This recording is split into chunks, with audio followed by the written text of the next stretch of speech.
আর খবর দিনভরের শুরুতেই যে খবরের দিকে আমরা নজর রাখবো, রাজভবনে অভিষেক বন্দ্যোপাধ্যায় এজেন্সির অতি সক্রিয়তা নিয়ে রাজ্যপালকে নালিশ, কমিশনের সঙ্গে কথা বলে ব্যবস্থার দাবি তৃণমূলের। আরো একবার আপনাদেরকে জানিয়ে রাখি, এজেন্সির অতি সক্রিয়তা নিয়ে রাজ্যপালকে নালিশ, যেখানে কমিশনের সঙ্গে কথা বলে ব্যবস্থার দাবি তৃণমূলের। কমিশনের সঙ্গে কথা বলার আশ্বাস রাজ্যপালের। বৈঠক থেকে বেরিয়ে দাবি করেছেন অভিষেক বন্দ্যোপাধ্যায়। এবং তৃণমূলের নিশানায় মুখ্য নির্বাচন কমিশনার। আজই রাজভবনে পৌঁছন ঠিক রাত 9টার সময় অভিষেক বন্দ্যোপাধ্যায়, যেখানে এজেন্সির অতি সক্রিয়তা নিয়ে রাজ্যপালকে নালিশ করা হয়। কমিশনের সঙ্গে কথা বলে ব্যবস্থার দাবি তৃণমূলের।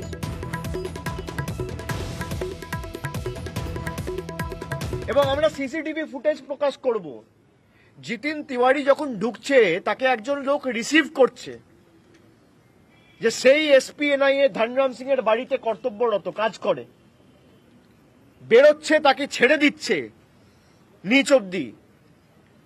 আজকে এই প্রমাণগুলো থাকার পর কেন নির্বাচন commission NIA director NIA SP কে সরাবে না? আমরা অভিযোগ করেছি ধনরাম সিং এর বিরুদ্ধে। ধনরাম সিং পারে না আমার বিরুদ্ধে মামলা করতে? করো, কত বুকের পাঁটা আছে দেখি। হাই কোয়ালিটি সিসিটিভি ফুটেজ জমা দেবো। 52 মিনিট হাতে প্যাকেট নিয়ে ঢুকেছে আর খালি হাতে বেরিয়েছে, এই তথ্যগুলো আমাদের হাতে রয়েছে। যারা ভাবছে এনআইএ কে ব্যবহার করব ভোটের সময়, ইডি কে ব্যবহার করব, মাঠ ফাঁকা করে দেবো। যারা বিজেপির তল্পি বাহক হিসেবে কাজ করছে, ইলেকশন কমিশন কেন তাদের বিরুদ্ধে ব্যবস্থা নেবে না? আমাদের অভিযোগ বিজেপির বিরুদ্ধে নয়, আমাদের অভিযোগ ইলেকশন কমিশনের বিরুদ্ধে। বাংলায় ভোট প্রচারে বারবার দুর্নীতি ইস্যুকে হাতিয়ার করছেন নরেন্দ্র মোদী। আরো কড়া পদক্ষেপের হুঁশিয়ারিও দিচ্ছেন। আর এই নিয়েই এবার পাল্টা চ্যালেঞ্জ ছুড়ে দিলেন মমতা বন্দ্যোপাধ্যায়। এজেন্সির পাল্টা স্ত্রী শক্তি।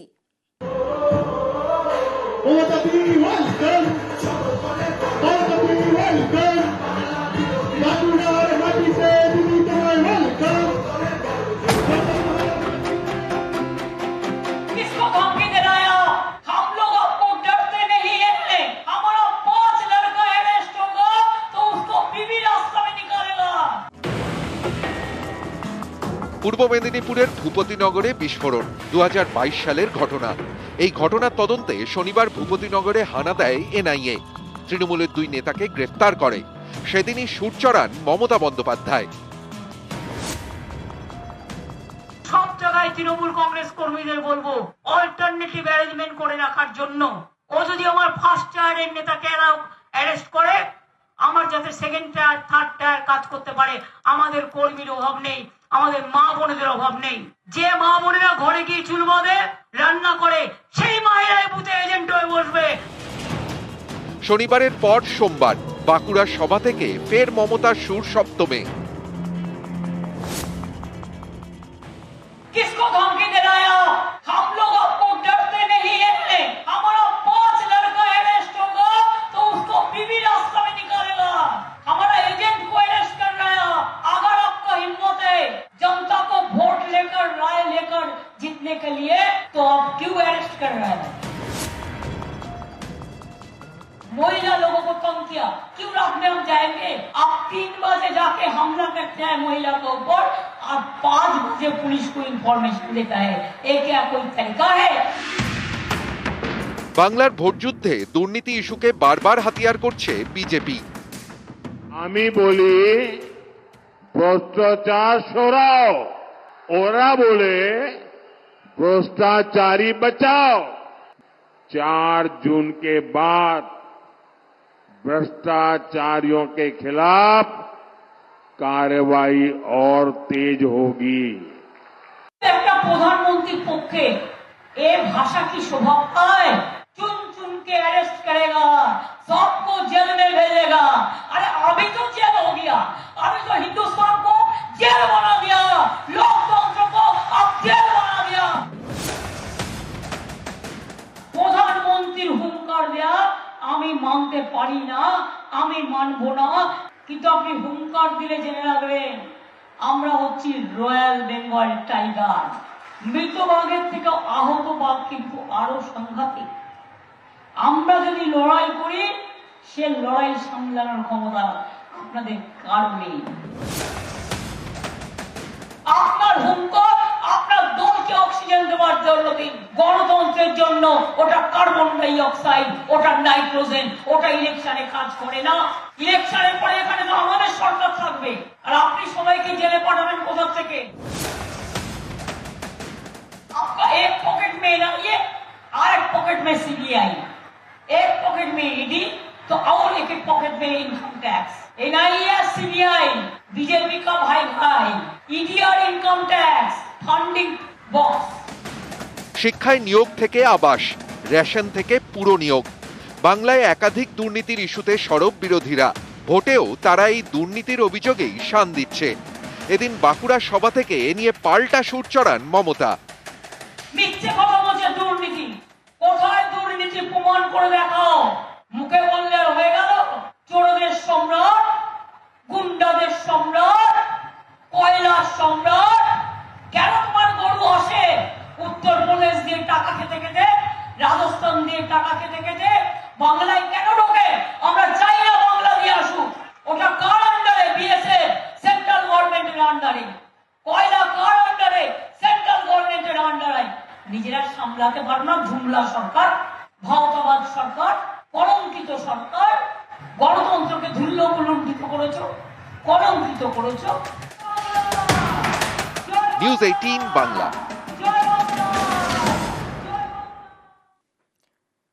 24 লোকসভা ভোটের মুখে ফের চর্চায় সার্জিক্যাল স্ট্রাইক। সৌজন্যে বিজেপির দিলীপ ঘোষ। দিলীপের মুখে সার্জিক্যাল স্ট্রাইকের হুঙ্কার। পাল্টা জবাব দিতে দেরি করেনি তৃণমূল।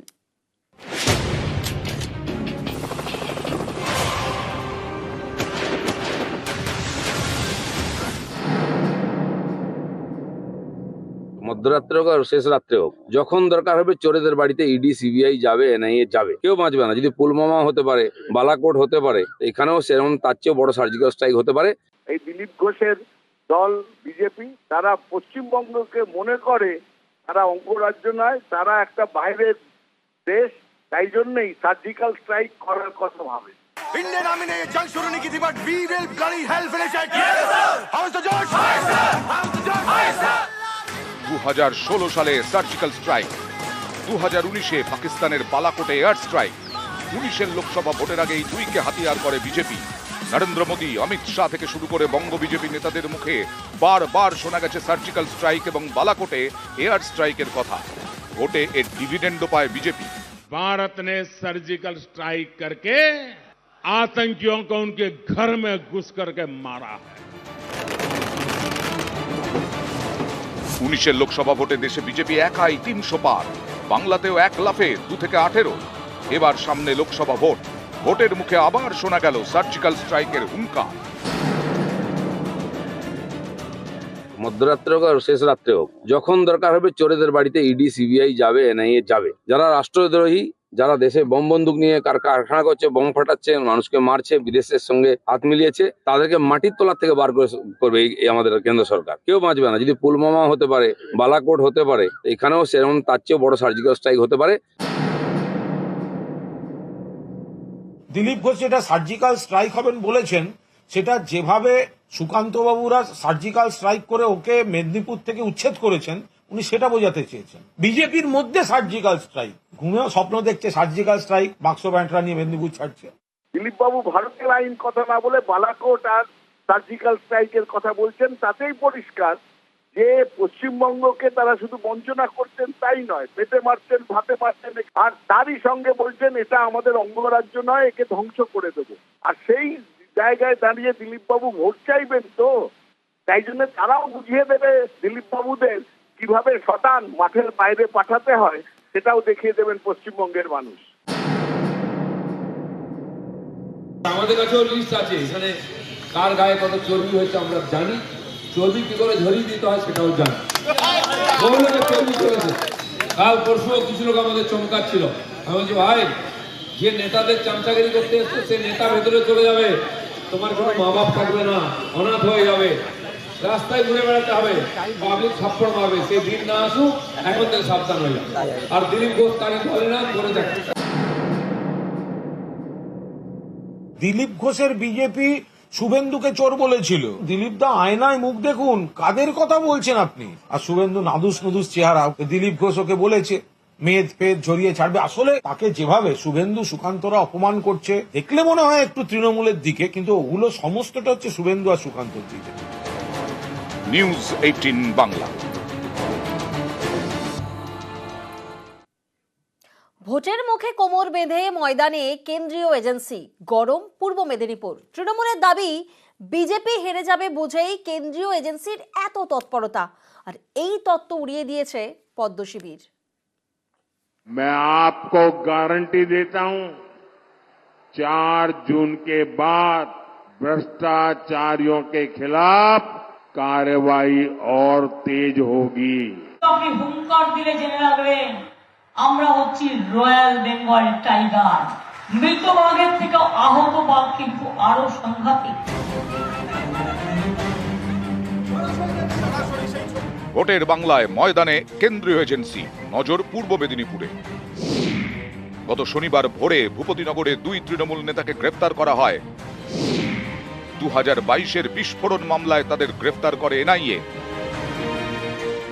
কাঁথিতে কেন্দ্রীয় গোয়েন্দা সংস্থা সিবিআইও সক্রিয়। গত সপ্তাহে 2 দফায় পূর্ব মেদিনীপুরের ভাজাচাউলির 30 জন তৃণমূল নেতা কর্মীকে তলব করে সিবিআই। 2021-এর ভোট পরবর্তী অশান্তি মামলার তদন্তে তাদের তলব করা হয়। ভূপতিনগর থেকে ভাজাচাউলি এই 2 গ্রামই কাঁথি লোকসভা কেন্দ্রের মধ্যে পড়ে। এই কাঁথি হলো অধিকারী পরিবারের খাস তালুক। এখানকার বিজেপির প্রার্থী বিরোধী দলনেতা শুভেন্দু অধিকারীর ভাই সৌমেন্দু। ভোটের মুখে সেই কাঁথিতেই তৎপর 2 কেন্দ্রীয় এজেন্সি। তৃণমূলের দাবি সবই রাজনৈতিক উদ্দেশ্যে, বিজেপিকে বাঁচাতে। বিজেপি ভাবছে একটা ম্যাচ খেলবে, রেফরিকে দিয়ে অপোনেন্টকে লাল কার্ড দেখিয়ে মাঠ থেকে সরিয়ে দেবে। ওরা ফাঁকা মাঠে একা একা খেলার চেষ্টা করছে। সিবিআই কে দিয়ে আবার 30 জনকে ডেকে পাঠিয়েছে, যারা এলাকায়, কাঁথিতে এলাকায় আমাদের সংগঠন করেন, তৃণমূলের বুথের এজেন্ট হন। অধিকারী প্রাইভেট লিমিটেড ভয় পাচ্ছে মেদিনীপুর নিয়ে, সেই কারণে এলাকা ফাঁকা করার জন্য এনআইএ কে ব্যবহার করছে। বুঝে গেছে যে জনগণ তাদের সঙ্গে নেই, তারা হারবে, সেই জন্য এজেন্সিকে দিয়ে এই গন্ডগোলগুলো করানো হচ্ছে। বক্তৃতা শুনে মনে হচ্ছে এটা একটা পঞ্চায়েত নির্বাচন, বড় জোর কোনো বিধানসভার উপনির্বাচন হচ্ছে। তা তাদের পুরো লড়াইটাই যে পশ্চিমবঙ্গের জন্য নয়, দেশের জন্য নয়, শুধু পূর্ব মেদিনীপুরের ওই কাঁথি আর তমলুক নিয়ে, সেটা তাহলে প্রকাশ্যে তারা বলে দিক। তুমি ভোট শেষ হওয়ার সঙ্গে সঙ্গে খুন করতে পারো 27 দিনে 56 জনকে, আর ভোটের আগে তোমায় ডাকা যাবে না, এটা তো চলতে পারে না। ও ডাকাটা কি চলবেই, ইডি ডাকছে ইডির মতো, আদালতের দরজা খোলা আছে, ওখানে যাক, বিজেপির ডাকার প্রয়োজন নেই। নিউজ 18 বাংলা। পুলিশ পৌঁছানোর আগেই নিগ্রহ। পূর্ব মেদিনীপুরে প্রশাসনের রিপোর্টে চাঞ্চল্যকর তথ্য। ভূপতিনগরের ঘটনায় কমিশনের রিপোর্ট প্রশাসনের, যেখানে জানানো হচ্ছে যে পুলিশকে জানালেও এনআইএ টিম আগেই পৌঁছে যায় ঘটনাস্থলে। পুলিশ ঘটনাস্থলে যাওয়ার প্রস্তুতিও নিয়েছিল বলে রিপোর্টে জানা যাচ্ছে। অর্থাৎ পুলিশ পৌঁছানোর আগেই নিগৃহীত এনআইএ রিপোর্টে চাঞ্চল্যকর তথ্য। কমিশনের কাছে যে রিপোর্ট দেওয়া হয়েছে সেই কথাই বলেছিলেন পুলিশ সুপার। এনআইএর একটি দল আপনার ভূপতিনগর থানাতে পৌঁছয় এবং ভূপতিনগর থানার পক্ষ থেকে তাদেরকে সমস্ত রকম সহযোগিতার আশ্বাস দেওয়া হয় একটি পুরনো একটি কেসে। কিন্তু দেখা যায় যে এনআইএর যে সমস্ত টিমগুলি আগে থেকে ফিল্ডে পৌঁছে গেছিল তাদেরই একটি টিম আক্রান্ত হয়েছে। সেখানে পুলিশ পৌঁছবার আগেই তারা সেখান থেকে যাকে ডিটেন করাচ্ছিল একজনকে নিয়ে বেরিয়ে আসতে পারে। এই ঘটনায় একটি গাড়িতে ভাঙচুর হয়েছে এবং একজন মাইনর ইনজুরি হয়েছে, যেটা আমাদের কাছে খবর আছে। একটি নির্দিষ্ট মামলা রুজু করে তদন্ত করা হচ্ছে। 24-এর ভোটে ইস্যু এজেন্সি। ভোটের মুখে বঙ্গে তৎপর বিভিন্ন কেন্দ্রীয় এজেন্সি। বিজেপির চোখে এটা এজেন্সির সক্রিয়তা, আর তৃণমূলের অভিযোগ রাজনৈতিক কারণেই কেন্দ্রীয় এজেন্সির এমন অতি সক্রিয়তা।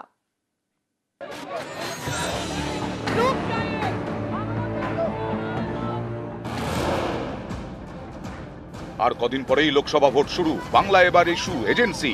কেন্দ্রীয় এজেন্সির ভূমিকা নিয়ে সরব রাজ্য এবং কেন্দ্রের শাসক দল। বিজেপির দাবি দুর্নীতির বিরুদ্ধে লড়াই চলছে, তাই এ রাজ্যে সক্রিয় বিভিন্ন কেন্দ্রীয় এজেন্সি। পাল্টা তৃণমূলের দাবি এজেন্সিগুলোকে রাজনৈতিকভাবে কাজে লাগাচ্ছে বিজেপি, তাই এজেন্সিগুলোর এ রাজ্যে এমন সক্রিয়তা। এই চর্চা আরো তুঙ্গে উঠেছে ভূপতিনগরের ঘটনার পর। শনিবার ভূপতিনগরে এনআইএ হানা দেয়, তদন্তে গিয়ে আক্রান্ত হয় এনআইএ। তৃণমূলের 2 নেতাকে তারা গ্রেফতারও করে।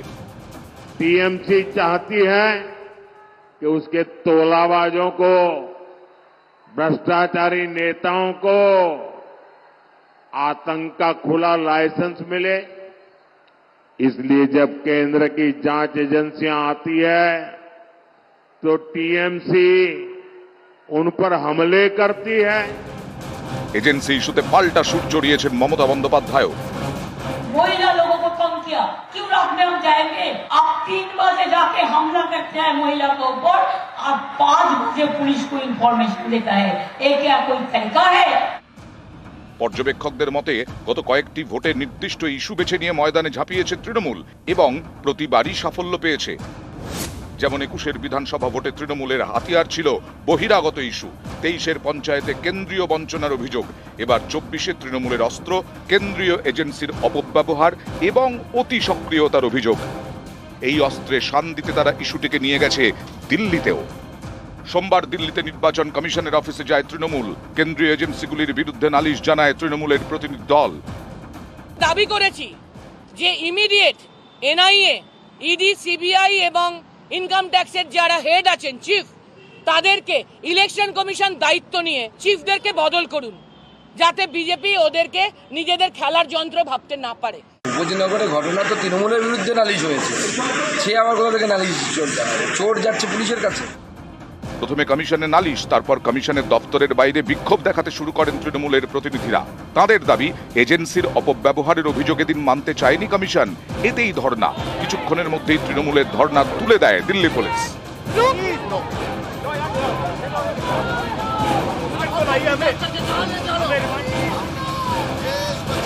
নির্বাচন কমিশনের দপ্তরের সামনে থেকে আমাদেরকে জোর করে মারতে মারতে গাড়িতে তুলে প্রায় 1.5 ঘন্টা সারা দিল্লির রাস্তায় বিভিন্ন জায়গায় ঘুরিয়ে মাঝখানে গাড়ি আটকে রেখে অবশেষে আমাদের এখন মন্দিরমার্গ থানায় এনে আটকে রেখেছে।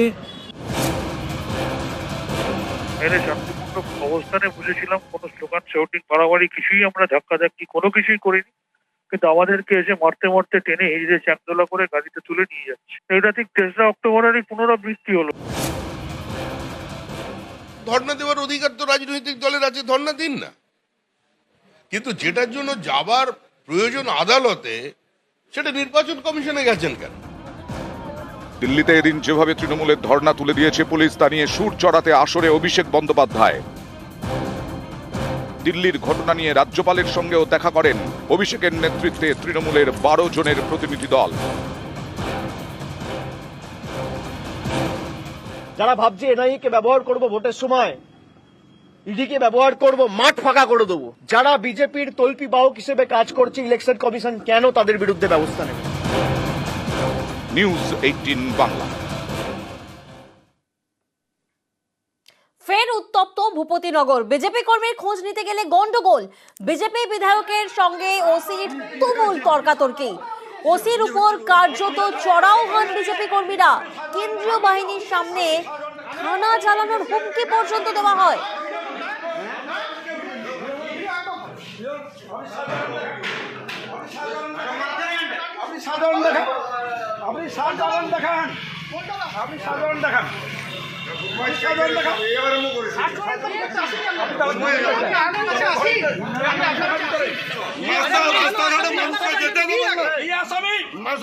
রাস্তাঘাটে যেতে দেবেন না, রাস্তাঘাটে চলতে দেবেন না, নাকি রাস্তাঘাটে চালাতে দেবেন? রাস্তাঘাটে চালাতে আপনারা যুক্ত, আপনারা যুক্ত। তোমার আসামি, তোমার আসামি এখানে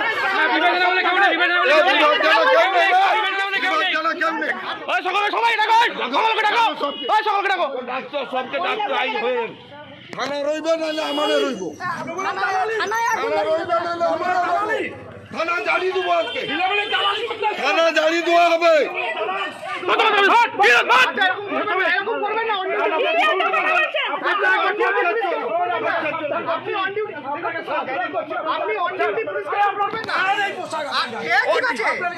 আপনি অন ডিউটি অবস্থায় কোনো আপনি এমএলএ অফিসে ঢুকে যাবেন, আপনি এমএলএ অফিসে ঢুকে যাবেন, আপনি হচ্ছে অন ডিউটিতে থাকাকালীন কেন ঢুকে?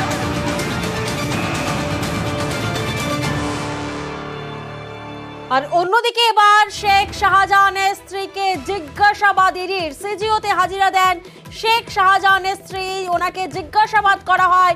সকাল 10টা থেকে রাত অবধি চলে এই জিজ্ঞাসাবাদ। এবার শাহজাহানের স্ত্রীকে জিজ্ঞাসাবাদ ইডির। প্রতিনিধি অনুপ এই মুহূর্তে আমাদের সঙ্গে রয়েছেন। অনুপ, তোমার থেকে জানতে চাইবো যে শাহজাহানের স্ত্রীকে ঠিক কোন কোন প্রশ্নের মুখে পড়তে হলো এই জিজ্ঞাসাবাদে? এখন মন্ডলদি মামলা, সেই মামলায় কিন্তু শেখকে গ্রেপ্তার করা হয়েছে এবং ইডির যে হামলার ঘটনা, সেই হামলার ঘটনা কিন্তু বেশ কিছু তথ্য উঠে এসেছিল। সেই পরিপ্রেক্ষিতেই একেবারে শেখের স্ত্রী তসলিমা বিবি তাকে কিন্তু আজকে তলব করা হয়েছিল এবং সকাল 10টা থেকে রাত 9টা পর্যন্ত দীর্ঘ জিজ্ঞাসাবাদ করা হয়। জিজ্ঞাসাবাদের কারণ মূলত সম্পত্তির যে সেকশনের উৎস, সেই উৎস কোথা থেকে হয়েছিল, পাশাপাশি আইনজীবীদের সঙ্গে যে কথা বলা হয়েছে ইডি দপ্তরে, তিনি আজকে এসেছিলেন এবং সেই পরিপ্রেক্ষিতে কিন্তু বেশ কিছু তথ্য জিজ্ঞাসাবাদ করেছিল। যেদিন ইডি দপ্তরে যে আধিকারিকরা তার বাড়িতে হানা দিয়েছিল, সেখানে মূলত তার ইডি হামলা হয়েছিল, সেই ঘটনা প্রসঙ্গ জিজ্ঞাসাবাদ করা তিনি কি জানেন। এক্ষেত্রে কিন্তু বেশ কিছু সেকশনের সম্পত্তির পরিমাণ, কিভাবে এই বিপুল সম্পত্তি তিনি করেছিলেন, এই সমস্ত বিষয়ে তার থেকে তথ্য জানতে চাওয়া হয়েছিল এবং তিনি সকাল 10টায় ইডি দপ্তরে আসলেও দীর্ঘক্ষণ জিজ্ঞাসাবাদ করা হলে বেশ কিছু তথ্য নিয়ে কিন্তু আবারও ইডি দপ্তরে তলব করা হয়েছে এবং এখনো পর্যন্ত ইডি আজকে বেশ কিছু তথ্য উঠে এসেছে। শেখ শাহজাহানের যে সমস্ত মেয়ের নামে সম্পত্তি শুরু করে সেগুলো মার্কেট, একাধিক তথ্য পেয়েছিল। সেই পরিপ্রেক্ষিতে জিজ্ঞাসাবাদ করা হচ্ছে বলে এমনটি বিশুদ্ধ খবর। বেশ।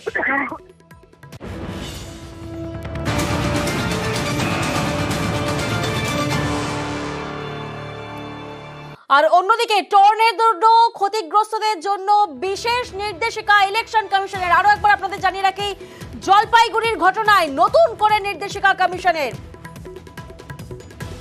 প্রতিনিধি সোমরাজ এই মুহূর্তে আমাদের সঙ্গে রয়েছেন। সোমরাজ, ঝড়ে ভোটে নয়া নিয়ম, নয়া নির্দেশিকা, কি এই নির্দেশিকা?